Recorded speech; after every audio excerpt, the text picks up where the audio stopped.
From the East and the West, you've heard others, but now you've tuned into the best. This is a PrimeWave Media production.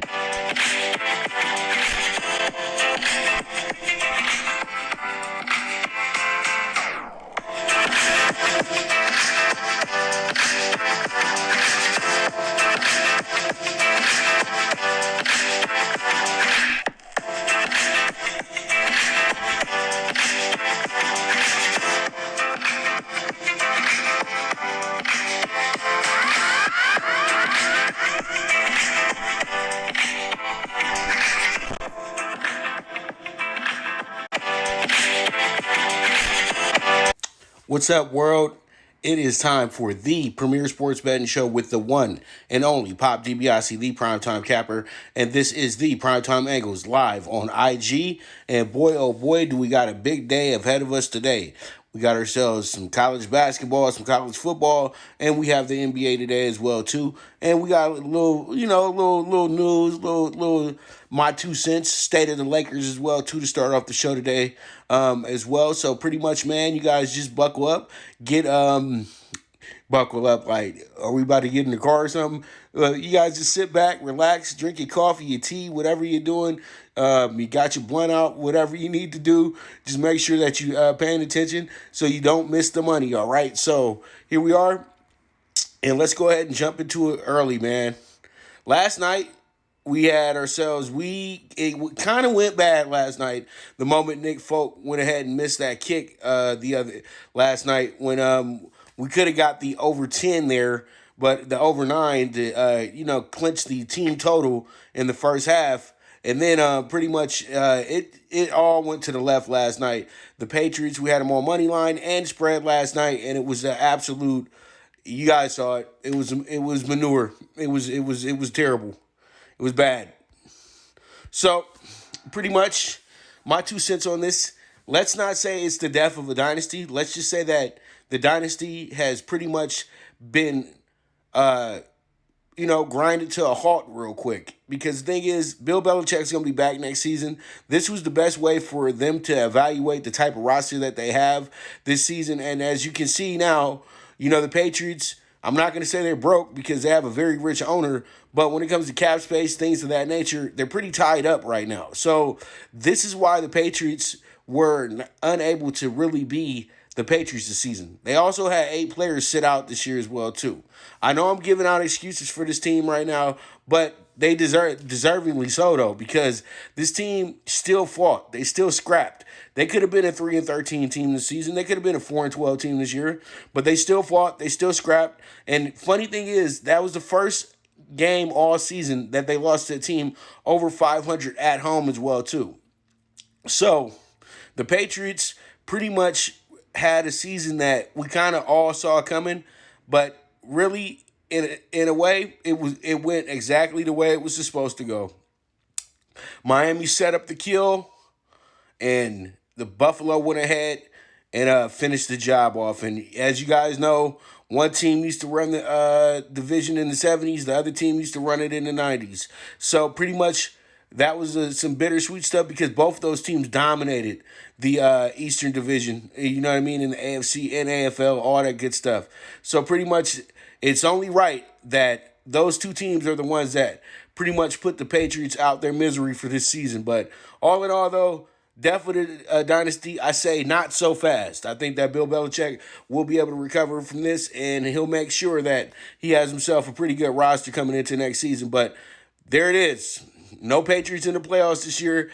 All of us can kind of sit back and rejoice about that situation as well, too. All right, so let's go ahead and jump into it. I don't have the score up, but the Lakers did lose last night, 115-107. Lakers right now are 2-2 on the season. As you guys can see the stat line, LeBron did his thing last night, got 29 points. Schroeder was also able to get 24 last night. Caldwell Pope, surprisingly, got 14 last night, and he hit 4 threes as well. And then you had Anthony Davis. You see that stat line? 13 points. He got 10 rebounds last night, 5 assists, but 13 points is not going to do it. But he only got 14 shots up as well, too. But he played the most minutes in the game last night as well, too. So pretty much I'm not blaming AD. I know that he was coming off of a little minor injury and he didn't play Sunday night. But still, you guys have to understand that when AD has a bad game, the Lakers aren't going to win. I just pretty much have put that two and two together. If AD has a terrible game, if he doesn't score more than 20 points, the Lakers, it's just not going to happen.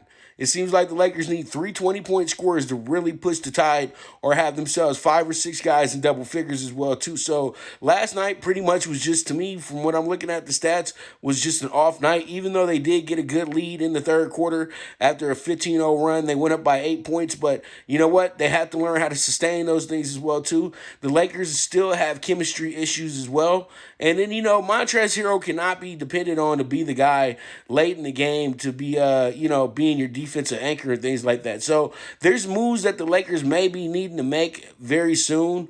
And it's not anything where you're making moves for stars or anything like that. But you do need to clean it up a little bit and bring in some guys that, pretty much some more bigs, in my opinion. Marcus Gasol is only going to play 20, 25 minutes a game. But I think that they might be saving him for later on in the season when it's time to get to the playoffs and everything like that.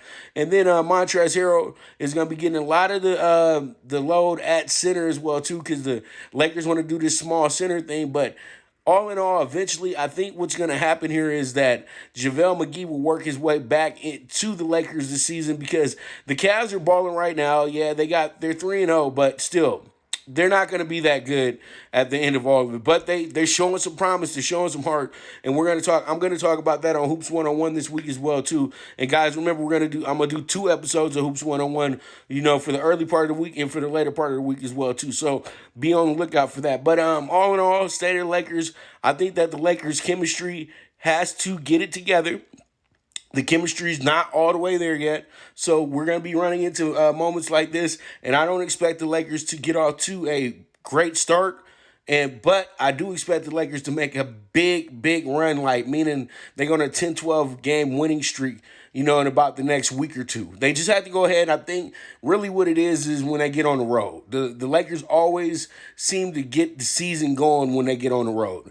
And you know what? You can't fault them too hard. They played 3 games in 4 nights as well, too. So that's pretty tough to try to win 3 games in 4 nights. And, you playing on a Sunday and a Monday. Golly. Friday, Sunday, Monday.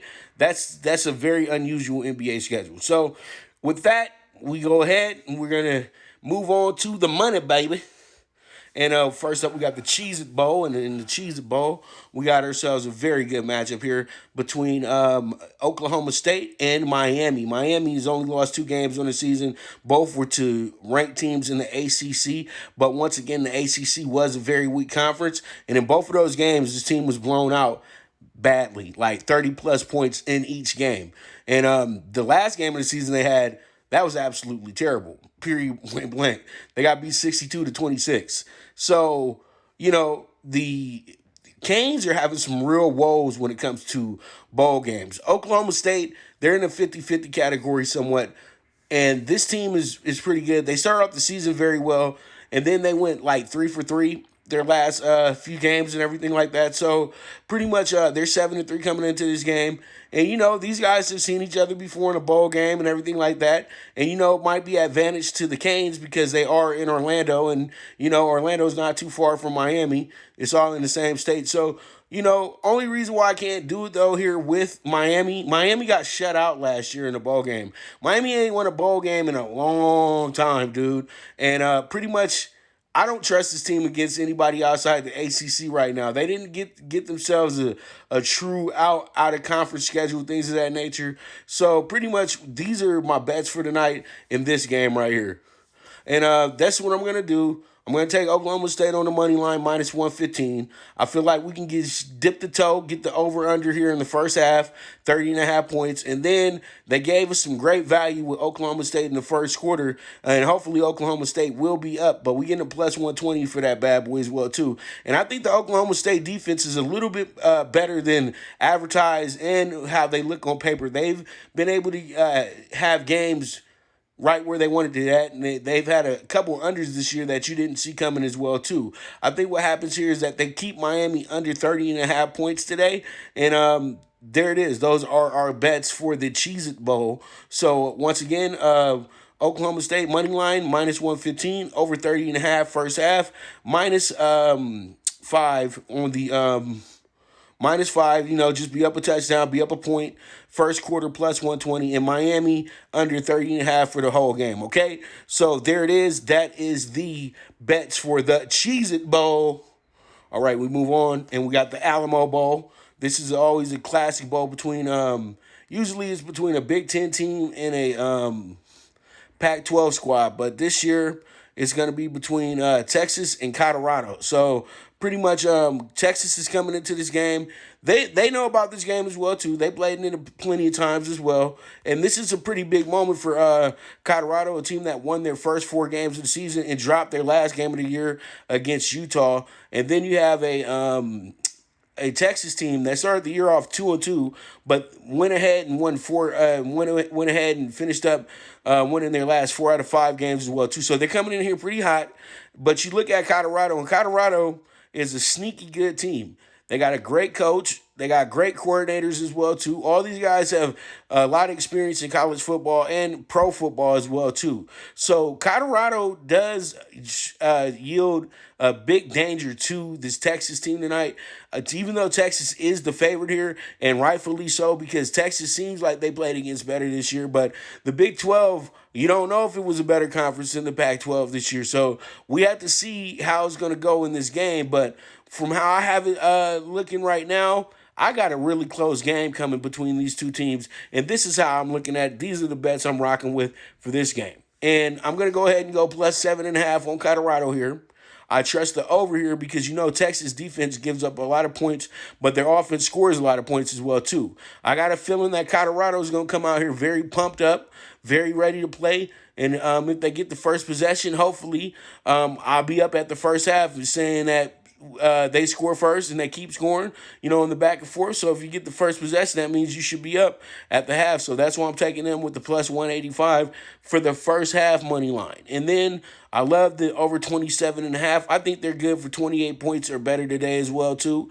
They have a really good passing game and a really good passing structure as well, too. The way that the routes and everything are set up, they know exactly when to attack. And, I like Colorado today. And I think Colorado does yield a big danger to Texas, but Texas could probably prevail in this game in the end. But I think that it comes down to a field goal on either side, and pretty much this is going to be a hell of a game. It's going to be one of the better bowl games of the whole bowl season. So there it is, Texas versus Colorado, +7.5 to Colorado, and an over-under of 64.5, which is climbing out at 65 as well too. So you guys, all we looking for is for them to score almost 70 points today. So it is what it is.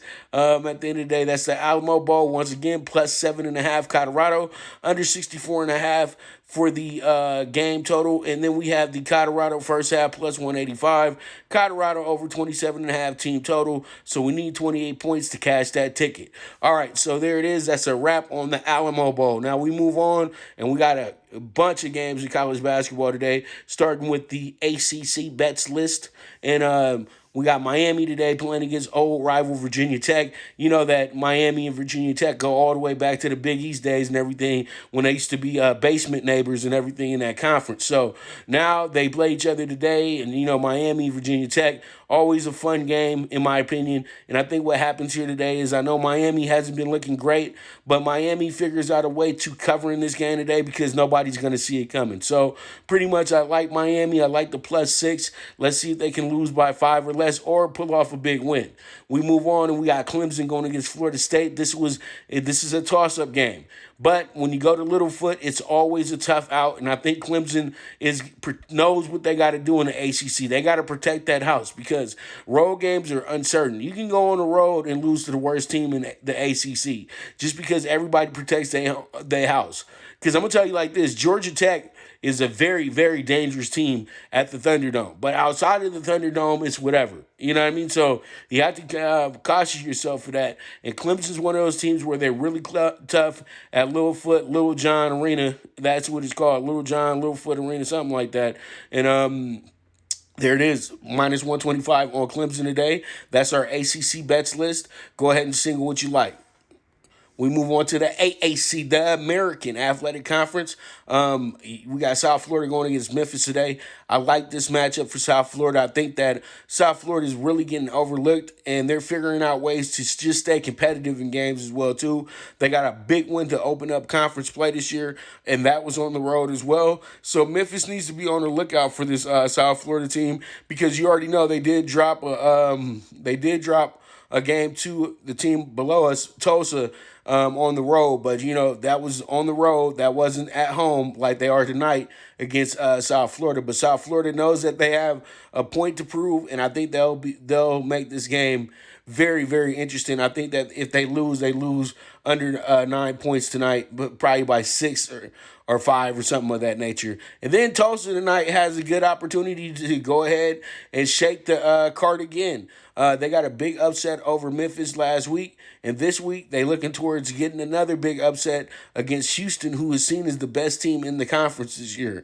I think what happens is they keep it close, they keep it right where it needs to be, because Tulsa and Houston always have battles, and Tulsa has been able to beat Houston as one of the more elite teams in the conference as well too. So they're not backing down from this team at all, and you know what makes it even better is that they're at home as well too, and they just got a monster upset at home as the same type of underdog as well too, damn near the same exact points. So we'll see how it goes out, see if they can double time this, and we'll go from there. Plus 8.5 on Tulsa, single what you like, AAC Bets List. Now we move on and we have ourselves the Big Ten, and in the Big Ten we got the big bigs over there at Purdue. They're going against Rutgers today. Rutgers is having some injury issues in the backcourt as well too, but we still need to be on the lookout for Ron Harper Jr., who is going to be spotlighted on the next episode of Hoops 101, so everybody can kind of understand how the great Bull, great Clipper, great Cavs son is doing right now in college basketball. And pretty much Purdue money line plus 145 today. I feel like they walk into Jersey and get themselves a nice little upset today against the up-and-coming Rutgers squad that is making some noise right now, and they do need to be respected. But I think Purdue comes in here and they get the slight win here. So I'm taking a plus 145. Let's see how it shakes out. We move on, and we got ourselves Iowa. And Iowa today, Iowa at home is just bulletproof. They are lights out at the crib, in my opinion. And we got Luka Garza on our side tonight, too. So pretty much, let's go ahead and see how it shakes out. We're going to go ahead and take them minus 11 on Iowa. Dizzy, get busy. Philly, stand up.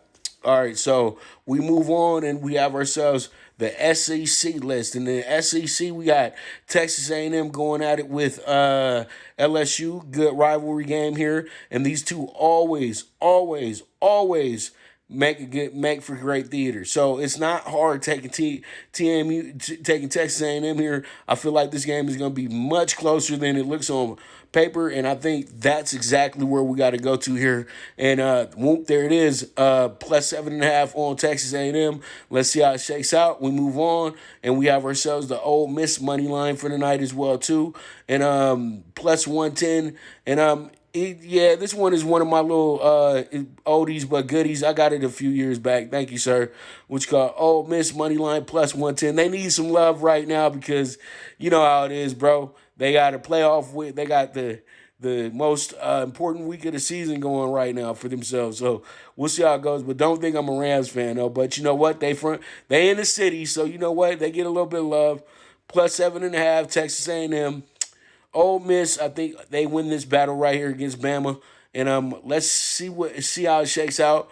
Because, Bama's always tough, always a team that gives you a headache. But I think at the end of the day, all they need to do is just, hold it down. Don't get too flustered. Don't get too frustrated. And I think Ole Miss can go ahead and win this game. I'm taking them with the plus 110. Let's see how it shakes out. That's the SEC Bets List for you. And we're not done with college basketball yet. I'm going to hook y'all up with a PrimeTime PK6 ticket today as well, too. We got Central Michigan with the plus 5 today. We got the Rider for Life. We got them going against Coppin State. So hopefully we can go get this one home as well, too. We got Incarnate Word going against Texas Tech today.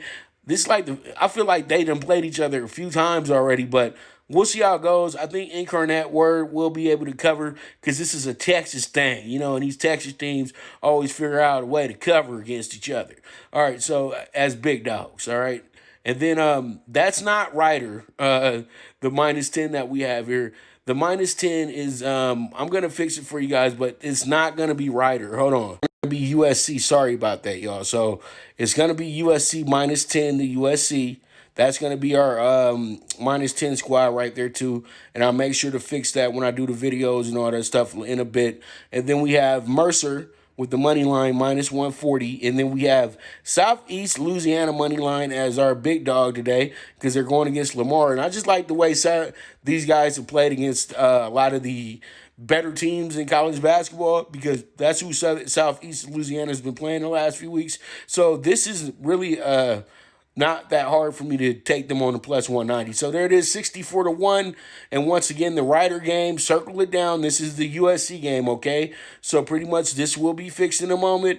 But right now, there it is, 64-1. Let's see how it shakes out. And let's go ahead and get down to the nitty-gritty of things. And you know what you guys came here for. The NBA Super High Five. And with the NBA Super High Five, I got a 31-1 ticket for you guys today. The Red Hot Cavs, 3-0, taking on the Knicks tonight. This was a toss-up. This was a tough game to pick because you know the Knicks won by 20 the other night against the Bucks. But the Cavs are in a groove right now. And you know what? That backcourt, that trio is playing so good. And the thing is, they got guys like Andre Drummond and JaVale McGee tagging along into this thing as well, too. So it's making it really, really fun to see the Cavs actually be that under-the-radar team this year, being pretty good because they've won their games by 7 or better each time out as well, too. They've been doing a hell of a good job, 3-0, an impressive 3-0, averaging about 125 points a game as well, too. So the Cavs look like good money tonight. So let's go ahead and take the -150. Let's see how it shakes out. Then we got the Celtics and the Pacers, which will be a very competitive game. I think it's going to get real physical in this one. So what happens here is that we get under here. So I think that we just get right up under the 218. That's why I'm taking it here, under 218 Celtics Pacers. With the Bucks averaging almost 120 some odd points a game, and the Heat are getting about maybe 110 or so a game. This does make sense to where this should go over 226. These are both teams that played each other in the playoffs last year. So you know what the angle is going to be tonight. A lot of people are going to probably take the Bucks because they see it as the revenge game. You might get yourself in trouble there as well, too. So I'd rather just play the over and under here with the 226 Bucks Heat. Let's see how it shakes out, and we move from there. And then this one, I know I'm catching you guys off guard a little bit. And yes, I know Al Horford is out for the night, but Al Horford is only doing so much for this Thunder team. I think this is a good even matchup for the Thunder tonight, playing against the Magic. And the Magic are always a sneaky, tough team, but this is the type of game where they'll come in and be overbet, and they'll wind up losing you money in this spot. So pretty much I do like the Thunder here. I think that they're the better risk here. So I'm going to go ahead and take the +175 on a team that should have won last night. We did get the +8-5 tonight. They'll reward us with a victory, and we'll take that +175 any day of the week. All right, so there it is, Thunder, +175. Let's see how it shakes out. And then in the revenge spot, in my opinion, I'm going to go ahead and take the Nuggets today. I think that after that good win last night against the Rockets, they kind of figured some things out. And I think that they got revenge on their mind because they lost by like a really, really rare situation. You don't ever really get two guys breaking down the court with seconds left to go in a game. You know what I mean? So pretty much that's what kind of did them in there. So there it is at the end of the day, man. This is going to be a hell of a good day in the NBA. We got 10 games as well, too, in the league. So you guys make sure to tune in. You got a bunch of games coming on. I think you got TNT tonight, and then you got the NBA TV as well, too, tonight. So that's where you guys can catch games at.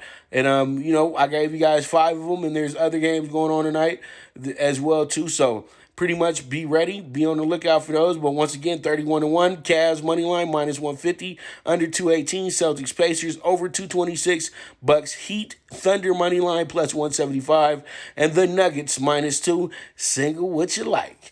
All right, so pretty much I want to go ahead and send a big shout out to the sponsors. Hat Club, you guys go over there and press the link on the YouTube page or on the IG videos, and you guys can go ahead and get 10% off on some cool groovy hats like the one I'm wearing right now. And then you guys also go ahead and check out Stacey Adams. You make a purchase over anything $75, you get 15% off. Just hit the link that's on the YouTube page for this video. And then also 6T rental cars. So when you guys come to Vegas next year, go hit them up. They're going to get you 15% off. And you got the choices of getting yourself a Benz, a Cadillac, a Beamer. You know what I mean? They're not going to hook you up with a Prius or, you know, some type of Corolla or something like that. They'll get you right, okay? So pretty much check them out. And you guys hit those links if you need them, okay? So once again, this is the Premier Sports Betting Show with the one and only Pop DiBiase, the Primetime Capper. And this is the Primetime Angles live on IG. Always bet with your head, not with your heart, okay? I'll be back tomorrow at either 9 or 10 o'clock, most likely 9 o'clock tomorrow. And you guys be ready because we're going to be out here making some more money. Hopefully, we go ahead and have a big night tonight. It looks like a big night tonight. But with that, I am gone.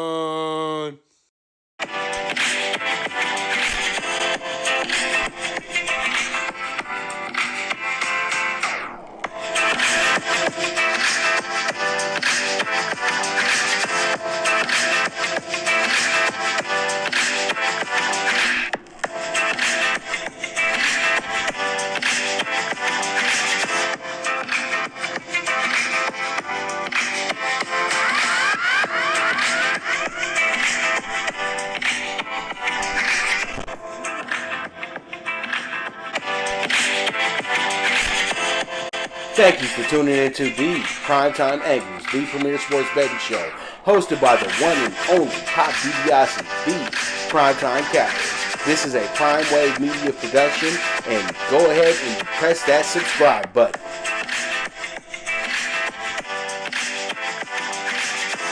From the East and the West, you've heard others, but now you've tuned into the best.